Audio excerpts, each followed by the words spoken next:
Capítulo 19. Pascal, en su casa, terminaba de narrarle a su amigo aquel último viaje al mundo de los muertos. La atención de Dominique era tal que parecía absorber cada palabra que brotaba de sus labios. Incluso el tema de Michelle pasó a un segundo plano para él, para los dos. Con el último viaje se me paró el reloj. En el siguiente, las agujas siguieron la velocidad de ese mundo. ¿Cuánto he tardado en volver? Quiso saber Pascal. Unos 40 minutos. O sea que, entre unas cosas y otras, has estado dentro del arcón alrededor de 25 minutos. Sí, calculo que he estado en el más allá unas 3 horas, más o menos. Ahí el tiempo va más rápido. Supongo que porque juegan con plazos de tiempo inmensos. Es, ¿cómo te lo diría? Otra dimensión, pero que convive con la nuestra en el mismo espacio. ¿Entiendes? Sí, como en algunas pelis. Oye, Dominique adoptaba ahora una pose prudente. ¿Llegaste a ver a mi abuela? No, ni siquiera estuve en su tumba. Expliqué el asunto a otros muertos y ellos me trajeron la carta. Alucinante. Tuviste suerte, confesó Pascal. Si tu abuela no hubiera sido enterrada en Montparnasse, no habría podido traerte el sobre. ¿Por qué? ¿No se supone que están todos igual de muertos? Sí, pero se mantienen agrupados en una especie de comunidades independientes que coinciden con los cementerios. Se conectan a través de los senderos brillantes. Y en medio, la oscuridad, añadió Dominique, exultante. ¡Qué pasada! Me estoy imaginando ya un juego de ordenador sobre ese mundo. Tendríamos que diseñarlo. Nos forraríamos. Pascal recordó que todavía no había contado a su amigo lo que se ocultaba en la negrura. Quizá por eso se lo tomaba todo con tanto entusiasmo. Ya habría ocasión de frenar su efusión. Tú y los ordenadores. Eso sí es una relación sentimental estable, se limitó a decir. Que no va en broma, ya lo estudiaremos. Lo que tú digas. Aquella aparente sumisión no implicaba ningún verdadero apoyo a la idea, solo aburrimiento. Se quedaron en silencio unos instantes. Había mucho que reflexionar, mucho que asumir. Creo que todo estaba así dispuesto, sentenció Dominique cambiando de tema. No digas tonterías, yo ni siquiera iba a ir a esa fiesta. Pero, ¿no te acuerdas de lo que te dijo la vieja Daphné, la vidente? Lo de tu viaje, y aquella última carta que nos enseñó. Era la muerte. Todo cuadra. Dominique empujó su silla hasta situarse junto a su amigo antes de volver a hablar. Como decían los curas de un colegio al que fui de pequeño, rememoró simulando un tono exageradamente dramático. Los caminos del Señor son inescrutables. Mi único camino ha sido el azar, y punto. Dominique rechazó aquel planteamiento. Pero, ¿no te ves ahora? Esa convicción, ese valor que has demostrado, no te lo ha dado la puerta oscura. Estaba ya en ti, aunque no nos habíamos dado cuenta. Los sucesos tan importantes no pasan porque sí. Naciste para eso. Y la pitonisa a la que visitamos lo supo ver. ¿Te guste o no? Todo eso suena muy bien, pero no me lo creo. Tendrás tiempo de pensarlo. Pascal, incómodo, quiso cambiar de tema. ¿Y la chica esa con la que aplicaste tu tabla de estrategias para acompañar la casa? ¿Vas a volver a quedar con ella? A lo mejor. Sus palabras habían sonado poco convencidas. Dominique sabía que, como mucho, tendría con ella un simple rollo. En el fondo, lo único que habían hecho los dos era jugar un poco, tontear. No había perspectivas de nada serio. Ni él ni ella habían sentido una química especial. Al menos, Dominique no había sentido lo que sabía que se podía sentir, lo que ella sentía, aunque no por ella. Mira, recordó Pascal, ajeno a las reflexiones de su amigo, descolgando de su cuello una cadena metálica. Esta medalla es mágica. Me la entregó la vieja Daphné. Detecta el mal e incluso lo ahuyenta, creo. ¡Qué pasada! Dominique comprobó su tacto tibio con las yemas de los dedos. Pero, ¿es que has vuelto a ver a esa bruja? La otra noche nos encontramos por la calle. Me buscaba. Sabe muchas cosas. En aquel momento la madre de Pascal se asomó a la habitación para avisarlos de que era la hora de cenar, y se vieron obligados a interrumpir la conversación. Dominique llamó por el móvil y pidió permiso a sus padres para quedarse, y mientras ayudaban a poner la mesa, no paró de dirigir miradas cómplices a Pascal. Al viajero se le notaba incómodo con todo aquel asunto, y eso que compartirlo con su amigo lo había liberado bastante. Dominique procuraba asimilar aquel secreto adoptando una pose conspiradora. Pascal le recordaría poco después que aquello no era un juego, todavía sin atreverse a compartir con él sus primeros contactos con las terribles criaturas que acechaban en las tinieblas y en el mundo de los vivos. Daphné dejó de asomar la cabeza. Pegó su cara a la pared, asustada, quitándose de la vista de aquel profesor que permanecía detenido en medio del vestíbulo, paseando su mirada penetrante a la caza del rastro diferente que había percibido. Una medium siempre es un plato apetecible. Los ropajes de la vidente bailaban al ritmo de su respiración agitada, y el talismán ofrecía un tacto gélido, confirmando su sospecha. Daphne tuvo claro que el mal se encontraba frente a ella, y que había estado a punto de detectarla a causa de una maldita coincidencia. Por unos segundos no se habían cruzado en el vestíbulo. Podría haber sido un encuentro letal. Todavía podía serlo. Daphne no estaba preparada. Era demasiado pronto. ¿Era ese tipo la criatura que había llegado de la puerta oscura? La pitonisa no se dejó engañar por la apariencia inofensiva de aquel individuo. El cuerpo que seguía parado a pocos metros solo era una carcasa sin vida, un recipiente donde se ocultaba algo no humano, una peligrosa bestia. La concentración de poder que presentía en torno al profesor era inmensa, desproporcionada. La mente de Daphne, activados todos sus mecanismos de defensa psíquica, sintió el avance de los ojos del monstruo a escasos centímetros de ella. La mirada de aquella criatura del más allá recorría en aquel instante la esquina tras la que Daphne se escondía. Sintió como el depredador entrecerraba los párpados, afilando su vista como si pudiera rasgar el tabique que impedía continuar la búsqueda. Inspeccionaba centímetro a centímetro, buscándola. La intuía tan cerca. Daphne se dio cuenta de que aquel ser la acabaría localizando por la energía que emanaba de su cuerpo, como las serpientes cazan percibiendo el calor desprendido por sus presas. Ella era una medium, y su poder mental la ponía en evidencia para cualquiera con capacidades extrasensoriales. Si pretendía salir con vida de aquel primer contacto, debía bloquear su mente, quedarse en blanco, convertirse, por un rato, en una persona normal. Era el único modo de escapar al acoso del monstruo. Se esforzó en conseguirlo. Una voz sinuosa empezó a resonar dentro de su cabeza, llamándola, instándola a salir hasta la entrada del Lycée. Daphne cerraba los ojos con fuerza, luchando por no pensar en nada, por no escuchar, por no obedecer. Si cometía el más mínimo error, estaría condenada. Se oyó una voz ajena al turbulento pulso que contaminaba la atmósfera del vestíbulo. Profesor Barney, los alumnos esperan en clase. Nadie contestaba. Daphne mantenía su escudo mental de protección. La alarma no se debilitaba. Por fin, sonaron unas palabras esperanzadoras procedentes de una venenosa voz. De acuerdo, gracias. Ya voy. Todavía transcurrieron varios segundos hasta que llegó a Daphne el ruido tranquilizador de unos pasos. Sus pasos, alejándose por el pasillo. Su amuleto empezó a perder frialdad. Se había salvado, de milagro. Daphne no olvidaría el tono grave de aquellas palabras, ni aquel nombre, Barney. Todavía volverían a encontrarse. Se prometió a sí misma que nada ni nadie la volvería a pillar desprevenida. Había mucho en juego. Poco después, la vidente salía a la calle. Llovía en París, pero ella lo agradeció. Dejó que el agua empapara su cara, su pelo. Disfrutó de sentirse viva. Volver a ver a Pascal se acababa de convertir en su máxima prioridad, en la única. 100 años después, había un nuevo viajero entre mundos, pero se trataba de un chico joven, inexperto, que ignoraba que su recién adquirida condición lo convertía en un blanco fácil para el mal. Al menos hasta que aprendiese. Había que protegerlo del vampiro. ¿Seguro que no tienes nada que decirme? Insistía Marcel, apoyado en el quicio de la puerta de aquella habitación de hospital, mirándolo con sus ojos castaños. Trabajo para la policía. Edward volvió a negar con la cabeza. Le estoy muy agradecido por su ayuda, señor, pero no merece la pena, no me han robado nada. El forense pareció sorprendido. Pero si tienes 2 costillas rotas, contusiones por todo el cuerpo y hematomas en el cuello, ni siquiera permites que avisemos a tus padres. ¿Es que no quieres que encontremos al salvaje que te hizo eso? Tienes que poner la denuncia, ahora que todavía recuerdas bien cómo es tu agresor. A saber lo que te habría ocurrido si no llegó a aparecer. Edward se lo imaginó, pero no cedió. La naturaleza del enemigo al que se enfrentaban escapaba a la jurisdicción de la policía. Lo que necesitaba con urgencia era contar a Daphne lo que le había ocurrido, pero no la había localizado en casa. ¿Por qué aquella mujer no tendría móvil? En otras circunstancias habría intentado transmitirle un mensaje con la mente, pero se encontraba demasiado débil. Una enfermera entró en la habitación. Doctor Laville, lo esperan fuera. Marcel asintió y la siguió hasta el pasillo, donde se encontró con Marguerite. Veo que esta noche trabajamos todos, dijo ella.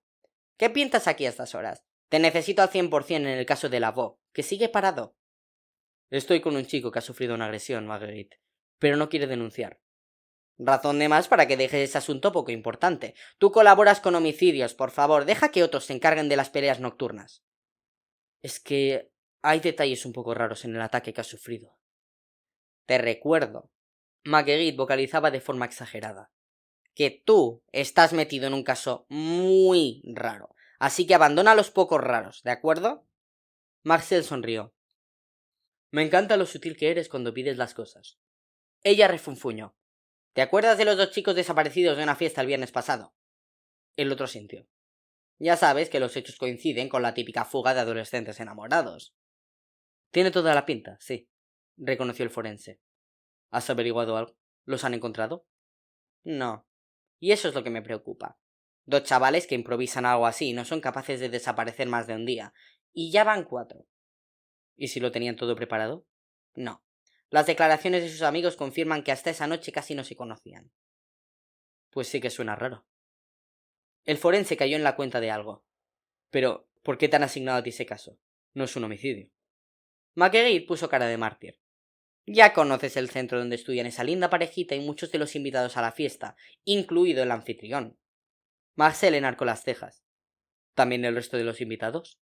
No todos, pero unos cuantos sí son estudiantes del liceo donde trabajaba el profesor de la voz. Si el chico lesionado que tienes en esa habitación también está matriculado allí, me pega un tiro y así acabamos antes.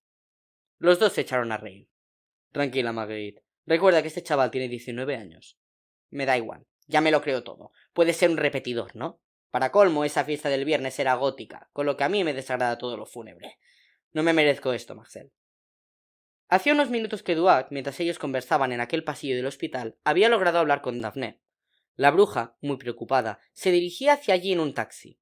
No había querido perder ni un minuto. Se sentía responsable de lo sucedido. Menos mal que Duac continuaba vivo. A la entrada del centro sanitario, la pitonisa se cruzaría con la detective Marguerite y el forense. Estos la siguieron con la mirada, asombrados por el aspecto de hechicera excéntrica que traía la mujer. ¿A quién vendrá a visitar semejante engendro? Se preguntó Marguerite mientras esperaba que la vidente se metiera en alguna habitación. Anda, ha entrado a ver al chico con el que estabas tú.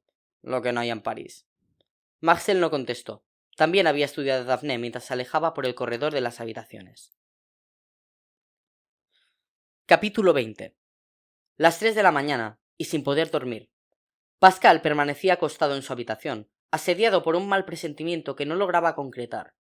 A eso se unía el tenebroso peligro del que no le había advertido Daphne. En aquellos instantes, el vampiro estaría buscándolo por las calles, y el hecho de que seguía sin poder contactar con Michelle en un momento en el que la necesitaba especialmente. Le ponía enfermo la mera sospecha de que su malestar estuviese vinculado de algún modo con la ausencia de noticias de la chica que amaba. Su mente, acobardada, descartó aquella odiosa alternativa. Menos mal que al día siguiente se vería con la vieja Daphne. Seguro que ella podría ayudarle. Agotada su paciencia, hacía varias horas que Pascal se había decidido por fin a llamar a Michelle al móvil, incapaz de esperar al día siguiente. Pero el teléfono de ella seguía sin cobertura. También se había puesto en contacto con la residencia donde ella vivía, y allí le habían dicho que su familia había recogido a Michelle hacía varios días para irse de viaje, y que estaría ausente alrededor de una semana. Vaya sorpresa. ¿Por qué no les había dicho nada sobre ese viaje? ¿Tanto le había afectado a la chica la propuesta sentimental de Pascal? Él se planteó, con aire culpable, si había abusado de la confianza de Michelle con su tentativa, y ahora ella reaccionaba así. No encontraba otra explicación. En una situación así, Pascal comprobó lo fácilmente que se despojaba de su flamante condición de viajero para encontrarse con su triste mediocridad innata. Todavía seguía siendo el de siempre, sin la convicción suficiente para enfrentarse con valor a los acontecimientos. Su impotencia al verse débil se transformó en rabia contenida. Por primera vez, se propuso en serio cambiar. No estaba dispuesto a ser un viajero indigno. Michelle. Pascal necesitaba con urgencia conocer la ansiada respuesta de la chica, pero también contarle lo de la puerta oscura. Intuía que, a sus espaldas, los acontecimientos se iban precipitando a velocidad creciente, fuera de control.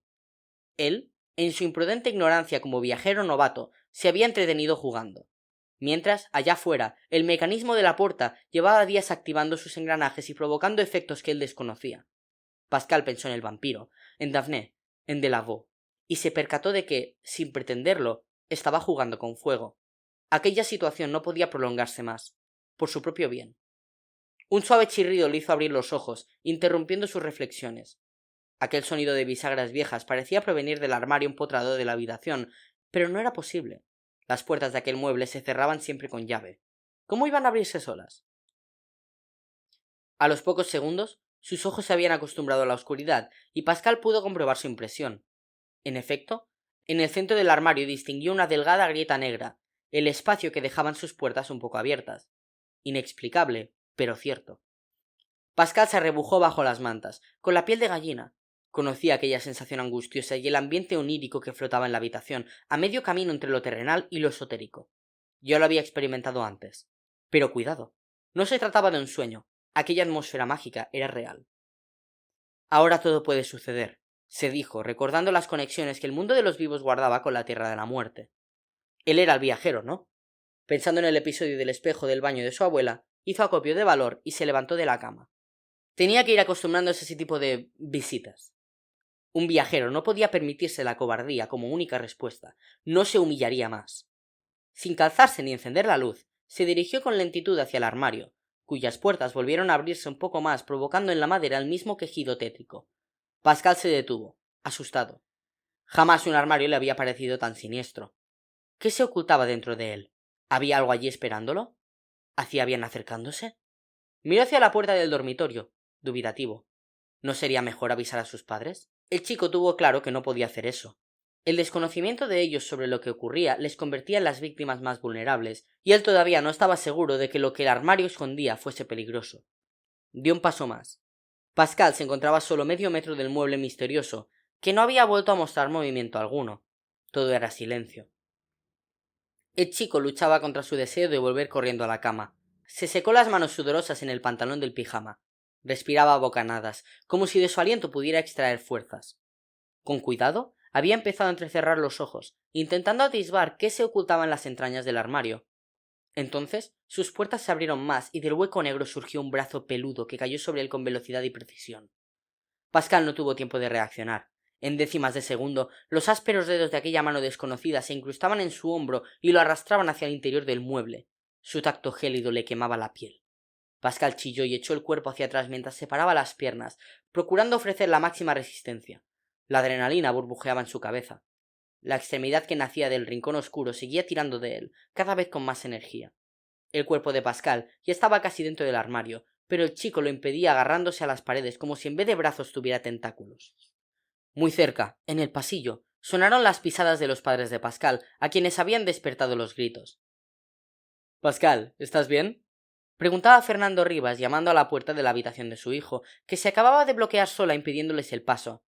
—¡Pascal! —insistía la madre. —¿Qué está pasando? ¡Ábrenos, por favor! El chico imaginó, en medio de su lucha, los inútiles intentos de sus padres por entrar. Lo único que logró Fernando fue girar el picaporte desde fuera, pero no sirvió de nada, al igual que los esfuerzos de su madre. Mejor así, se dijo Pascal con una entereza desconocida para él.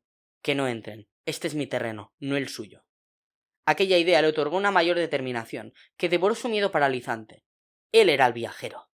Pascal dirigió uno de sus brazos hacia el pecho, hasta tocar el amuleto que le entregara Daphne días antes, mientras con el otro seguía siendo la pared que lo salvaba de ser engullido por el hueco oscuro.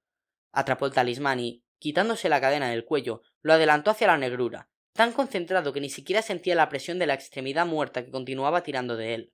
Cuando el medallón rozó la piel inerte que lo acosaba, Pascal sintió como del amuleto emanaba una energía cálida y potente, que en hilillos invisibles iba reuniéndose formando un caudal poderoso. Cuando el flujo de fuerza alcanzó aquel límite, saltó un chispazo y, a continuación, un resplandor saturó de luz toda la estancia, abrasando una silueta oscura que empezó a retorcerse dentro del armario entre aullidos guturales. Como consecuencia de la violencia de aquel impacto, Pascal cayó hacia atrás, extenuado. Un dolor agudo le recorría el brazo que sujetaba el talismán, pero estaba a salvo. Había vencido en aquel repentino pulso con la oscuridad. Una oleada de orgullo lo invadió. También fue consciente de que aquello no había sido una simple visita del más allá. Acababa de sufrir el primer ataque procedente del otro mundo. La puerta del dormitorio se abrió, por fin, dando paso a las figuras preocupadas de sus padres, que rápidamente ayudaron a Pascal a levantarse. Después encendieron la luz. —¿Pero qué ha ocurrido? —preguntaba la mujer. —¿Te encuentras bien? Pascal, que se frotaba el brazo entumecido, echó un vistazo a la habitación antes de responder. El cuarto, con el armario cerrado, ofrecía ahora un aspecto normal, tranquilo, como si nada hubiera ocurrido, y es que el campo de batalla estaba en otra dimensión. —Una pesadilla —mintió el chico—. Perdonad. No hay nada que perdonar, hijo. se apresuró a contestar Fernando Rivas. ¿Y la puerta? La habías cerrado. No podíamos entrar. Tocaba una nueva improvisación. No, papá, pero a veces se atasca. Habrá sido eso. Su madre volvió a insistir mientras el padre asentía. ¿Seguro que estás bien? Tienes una cara rara. Pascal la miró a los ojos. Estoy bien, terminó, teniendo muy presente su íntimo compromiso de mantenerlos al margen de todo aquello. De verdad. Lo que sí hizo entonces Pascal fue abrazarlos. Lo necesitaba después del miedo y la inseguridad que había sufrido. A ellos los sorprendió aquella muestra de cariño de su hijo, de talante más bien frío, pero lo agradecieron. Pascal seguía sin desprenderse de la soledad que lo atenazaba tras cada vivencia con el más allá, y es que viajero solo hay uno, en la inmensidad del mundo, cada 100 años. Capítulo 21. Marguerite soltó un taco. Aquella mañana de miércoles no empezaba bien. Acababa de pisar un charco y una lluvia de barro había aterrizado en las perneras de sus pantalones. La profundidad de la huella que había dejado en la tierra húmeda le informó de su excesivo peso. Ella cayó en la cuenta y sonrió mientras dedicaba a aquel indicio indiscutible un único pensamiento: que le den a la báscula. Ya es mala suerte, rezongó después, dando patadas en el aire con la pierna todavía manchada. ¿Por qué han tenido que encontrar algo en este dichoso parque? ¿No hay suficientes calles bien pavimentadas en París para localizar pistas? Ella se encontraba en el recinto de Morceau. Un deportista madrugador había descubierto por casualidad un rastro de sangre y lo que parecían restos humanos, así que había avisado a la policía.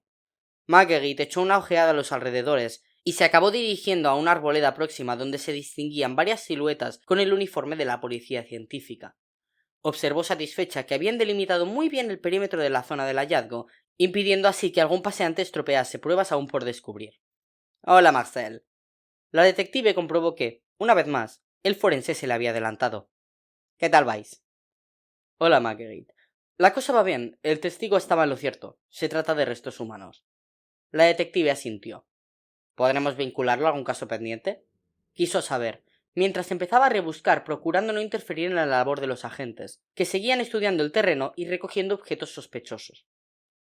Hasta hace unos minutos pensaba que no, porque estos rastros llevan varios días aquí y contaba con que estarían muy contaminados de elementos externos, contestó Marcel. Pero nuestra suerte acaba de cambiar. El forense le ofreció entonces una bolsa de plástico que albergaba en su interior una zapatilla de deporte ensangrentada. En cuanto la detective se fijó en la marca de aquella prueba, ató cabos y su rostro se ensombreció. Vaya. Los dos chicos desaparecidos durante la fiesta de Halloween, ¿verdad? Sí. Haremos la prueba del ADN, pero esto coincide con la descripción del calzado que llevaba el chico aquella noche. No estamos muy lejos del lugar donde se celebró la fiesta, además. Marguerite miraba los árboles, pensativa. Qué pena que no puedan hablar estos troncos, comentó. Seguro que lo vieron todo. El forense se permitió una tímida sonrisa al intervenir. Estoy convencido de que si tú los interrogas, serías capaz de hacerles hablar. Ojalá, Marcel. Ella se rascó la cabeza. Parece claro, entonces, que no es que les pasara algo durante la fuga, sino que nunca tuvieron intención de fugarse. Esa misma noche sufrieron un encuentro poco afortunado. En cuanto tengamos los informes del laboratorio, podré concretar cuántos días llevan los restos a la intemperie. Daos prisa. ¿Sabemos ya si pertenecen a un solo cuerpo o a los dos? Todavía no. Esta tarde te lo digo. Lo pregunto por descartar la hipótesis de que el chico asesinara a la chica y escapase, o viceversa. Claro, Marguerite. De todos modos, hay poco para trabajar. No disponemos de ningún cadáver, solo pequeños rastros. Con suerte tendremos más pruebas dentro de unas horas. He ordenado cerrar todo el parque. Lo vamos a peinar palmo a palmo. Quien dejó estas pistas no pudo llegar hasta aquí volando. Además, los cuerpos tienen que estar en alguna parte. Si es que ha muerto alguien. Porque a lo mejor este escenario es resultado de una simple reyerta nocturna con heridos, en lo que se vio implicado el chico de la fiesta. Eso encajaría con la zapatilla. Marcel rechazó aquella posibilidad con la cabeza. En cuanto veas los despojos que hemos recogido, descartarás esa última opción. Tenemos incluso un dedo cercenado por objeto cortante. Vaya. Marcel se atrevió a lanzar una posibilidad que lo inquietaba. ¿Te imaginas que quien hizo esto puede ser el mismo que el asesino de Delaveau? Terminó Marguerite, adivinando lo que pasaba por la cabeza de su amigo. No quiero ni planteármelo. ¿Alguien en París capaz de asesinar a 3 personas en tan poco tiempo? Recemos porque no sea así. No creo que haya en la historia del crimen un asesino en serie con tanta prisa. O con semejante apetito. Apetito. A Marcel siempre le había gustado la forma gráfica en la que la detective se expresaba, y aquella ocasión no fue distinta. Le pareció muy oportuno que ella utilizase aquel término, apetito, para referirse al criminal que buscaban. Para actuar con prisas, nuestro asesino no deja muchas pistas, la verdad, reconoció Marcel. Calma, aún no sabemos si esta muerte es obra del mismo autor que la de Delaveau. Además, el modus operandi parece distinto en este caso. El asesinato del profesor fue muy limpio, y aquí, sin embargo, hay bastante sangre. Tienes razón. Aún así, ella ya no escuchaba, bloqueada por tanto cabo suelto. Últimamente parece que todo lo malo pasa en la zona de París que tiene asignada la comisaría central, se quejó Marguerite. Desapariciones, asesinatos, todo por Madeleine y Lemerre. Imagino que los compañeros de otros distritos no estarán dando ni golpe. El forense estuvo de acuerdo. Es verdad, los últimos sucesos parecen concentrarse aquí. ¿Crees que habrá alguna causa que lo justifique? Si la hay, la encontraré. Eso te lo aseguro. ¡Oye! Marguerite miraba hacia un grupo de curiosos que se mantenía fuera del límite marcado por la cinta policial. ¿Ves a esa mujer? La que parece una bruja. Marcel dirigió sus ojos hacia donde le indicaba la detective, pero no hizo gesto de reconocer a nadie. ¿A quién te refieres? Preguntó. A la de la túnica azul, Marcel, insistió. Sí, hombre, es la que nos cruzamos en el hospital. ¿Seguro? ¿Cómo puedes olvidarte de una persona con esa pinta tan estrafalaria? Anda, déjalo y enséñame los restos. Mientras avanzaban hacia una zona más profunda del bosque, la detective se planteó por primera vez si el forense ocultaría algo. ¿Le estaba mintiendo? ¿O de verdad no se acordaba de aquella mujer? Llevaba unos días bastante raro. Esa misma mañana, durante el recreo, mientras Pascal y Dominique se planteaban saltarse el resto de las clases para buscar a Michel, una sombra llegó hasta ellos. Ambos se volvieron, interrumpiendo la conversación. Se trataba de Vincent Turpin, profesor del departamento de historia. Pascal, acompáñame, han venido a recogerte. El chico se quedó sorprendido. ¿A buscarme? ¿Mis padres han venido al instituto? No, es tu abuela. Venga, date prisa, que por lo visto es algo urgente. Aunque nada grave, ¿eh? No te asustes. Qué raro. Sobre todo teniendo en cuenta que su abuela seguía enferma. Algo no encajaba. Pascal, sin salir de su asombro, se despidió de su amigo. Te llamo en cuanto pueda, ¿vale? Le dijo. Profesor y alumno se alejaron mientras Dominique, inquieto, los seguía con la mirada.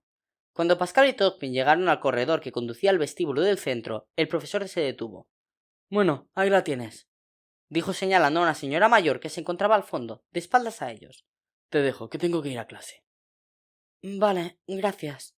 Pascal mantuvo una pose normal, a pesar de haberse dado cuenta de que la anciana que lo esperaba no era su abuela. De hecho, la había reconocido al instante.